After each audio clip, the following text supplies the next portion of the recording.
સુરતના નાસિરનગર demolition day આજે 28મો દિવસ પૂર્ણ થયો। લાંબા સમયના સંઘર્ષ બાદ હાઈકોર્ટે આપેલી કડક નોટિસને પગલે સુરત મહાનગરપાલિકાનું તંત્ર આખરે હરકતમાં આવ્યું। વહીવટી તંત્ર દ્વારા તાબડતોબ અસરગ્રસ્ત પરિવારોને કતારગામ સ્થિત કોમ્યુનિટી હોલમાં કામચલાઉ માટે શિફ્ટ કરવામાં આવ્યા છે।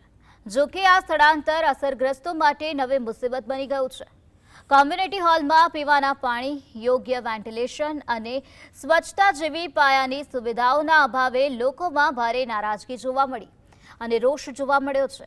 28 દિવસથી રચડતા પરિવારો હાલ હાલાકી વેઠી રહ્યા છે। પાલિકાના તંત્રએ ફક્ત શિફ્ટિંગ કરીને જવાબદારી પૂરી કરવાને બદલે આ લોકોના પુનર્વસન માટે માનવીય અભિગમ સાથે નક્કર સુવિધાઓ પૂરી પાડવી જોઈએ તેવી માંગ ઉઠી છે।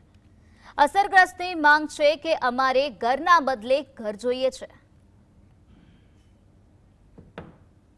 લગીન કોઈ અધિકારી ના કોઈ બીજો માણસ જોવા આવેલો છે।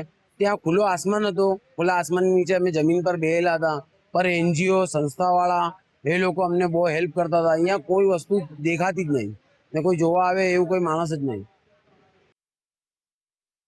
अभी यहाँ ना कुछ साफ सफाई हुई है, ना भी टॉयलेट बाथरूम में पानी है, कोई चीज की सुविधा नहीं है। वहाँ थे तो खाना पीना सब आ रहा था, यहाँ पर कोई चीज की सुविधा नहीं है।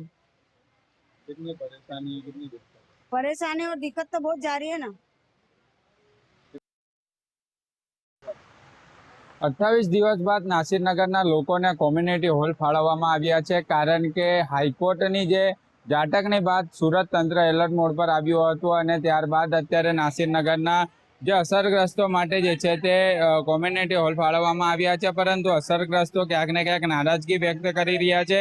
તેમના દ્વારા જણાવવામાં આવી રહ્યું છે કે કોમ્યુનિટી હોલ 28 દિવસ બાદ ફાળવવામાં આવ્યા છે, પરંતુ કોમ્યુનિટી હોલમાં ખાવાની વ્યવસ્થા નથી, પાણીની સુવિધા નથી, અલગ અલગ સમસ્યા જે છે તે હાલ જોવા મળી રહી છે।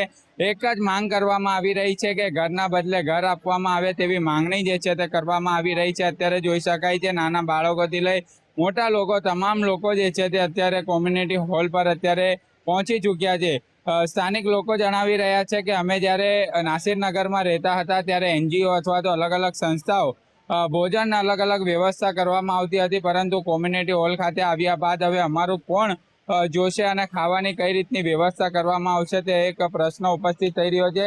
સ્થાનિકો ક્યાંક ને ક્યાંક કોમ્યુનિટી હોલમાં ખસેડ્યા બાદ પણ નારાજગી જે છે તે વ્યક્ત કરી રહ્યા છે। સાહિદ જગતાપ, GSTV સુરત।